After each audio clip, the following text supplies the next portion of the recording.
2005년 6월, 스티브 잡스는 스탠포드 대학교 스타디움 강단에 올라섰다. 전설적인 졸업연설로 불리는 스티브 잡스의 스탠포드 대학교 졸업연설.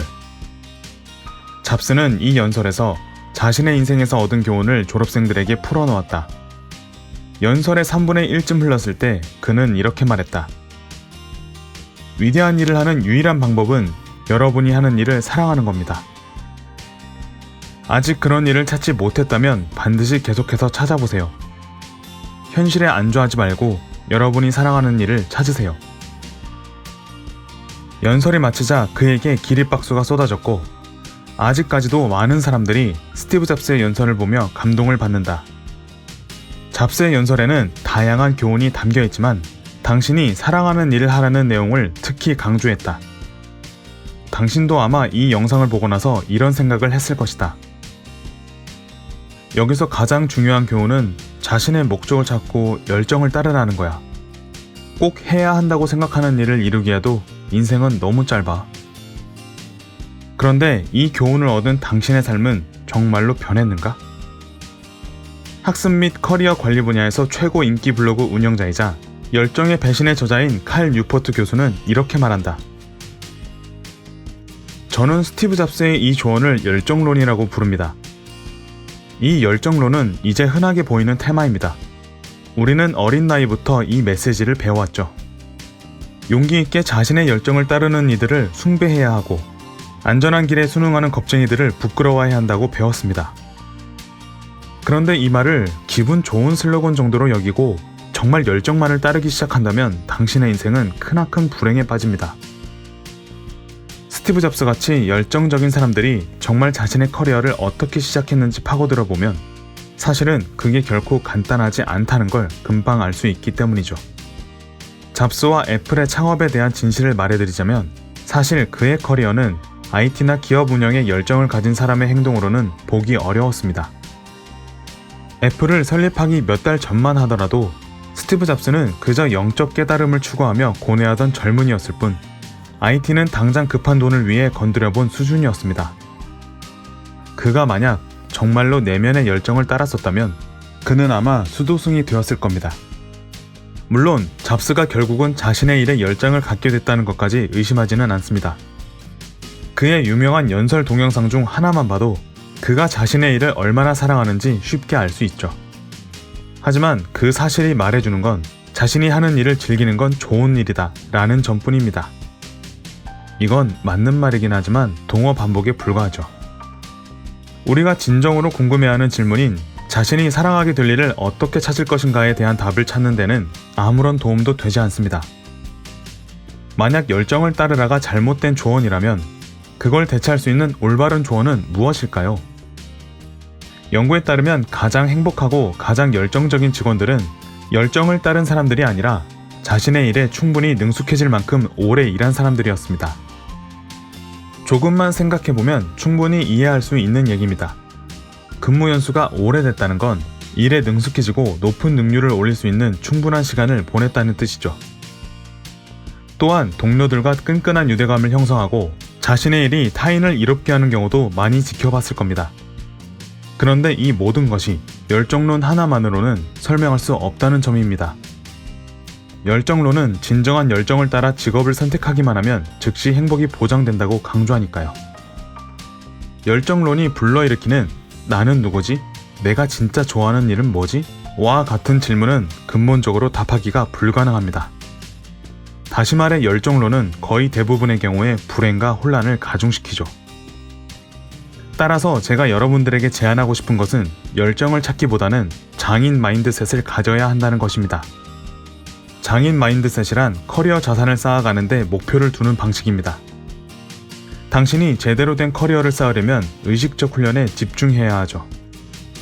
바로 이 의식적 훈련이 사랑하는 일을 찾는 가장 좋은 방법입니다. 그럼 지금부터 제대로 된 커리어 자산을 쌓기 위해 거쳐야 할 5단계를 알려드리겠습니다. 1단계, 자신이 속한 시장을 파악하라.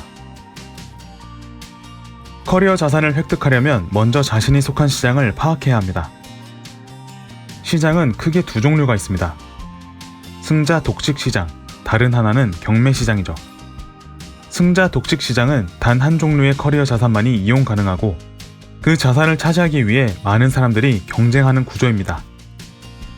예를 들어 TV 방송 작가 업계는 승자 독식 시장에 속하죠.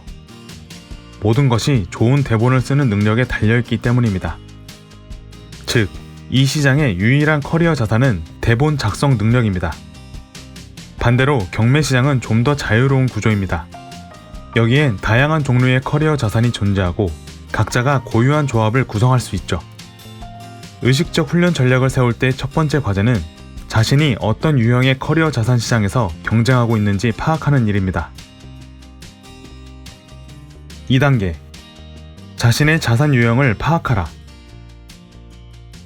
일단 시장에 대해 알았다면 다음으로는 어떤 자산을 추구해야 할지 파악해야 합니다. 승자 독식 시장에 속한다면 시장에서 가장 중요하게 평가받는 자산에만 집중하면 됩니다. 경매 시장에서의 유용한 경험 법칙은 열린 문 찾기입니다. 즉, 이미 자신에게 획득할 기회가 주어진 자산부터 쌓아나가는 것이죠. 예를 들어 이미 자신이 해본 일에 연관된 일을 먼저 찾는다면 처음부터 시작하는 것보다 훨씬 빨리 앞서 나갈 수 있습니다. 3단계. 자신의 목표를 정의하라. 이렇게 어떤 능력을 쌓아야 할지 정확히 파악했다면 분명한 목표를 설정해야 합니다. 무엇을 얻기 위해 노력해야 할지 모른다면 효과적인 행동을 취하기 어렵기 때문이죠. 예를 들어 방송 작가에게 좋은 목표라는 건 에이전트를 구할 수 있을 만큼 훌륭한 대본을 쓰는 것을 의미합니다. 목표가 가진 의미에는 모호함이 없어야 합니다. 4단계. 한계에 도전하고 넘어서라. 회사에 출근해 시키는 일만 한다면 적당한 수준까지는 도달할 수 있습니다. 하지만 그곳에서 머물지 않으려면 한계를 넘어서야 하죠. 만약 당신이 어떤 불편함도 느끼지 못한다면 아마 적당한 수준에 갇혀 있을 가능성이 높습니다. 한계를 넘어서려면 다른 사람들의 진실한 피드백을 될 수 있으면 많이 수용해야 합니다. 계속 발전하기 위해서는 신랄한 비판을 기꺼이 받고 이를 고쳐나가며 끊임없이 배워야 합니다. 5단계. 인내심을 가져라. 의식적 훈련을 자신의 직업에 적용하는 마지막 단계는 바로 인내심을 갖는 겁니다. 커리어 자산 획득에는 시간이 오래 걸립니다. 다른 목표를 거부할 수 있는 인내심이 없다면 필요한 자산을 획득하기 전에 여러분의 노력은 의미가 없어질 테니까요. 이렇게 자신의 한계에 도전하며 노력하다 보면 어느 순간 깨닫게 됩니다. 와, 나 이제 꽤 잘하는데? 사람들이 하나둘씩 주목하기 시작했어.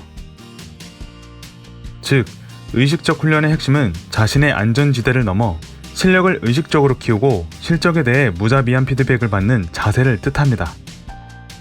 뮤지션, 운동선수, 체스 선수 등은 모두 이 의식적 훈련을 잘 알고 있지만 지식 노동자는 그렇지 않습니다.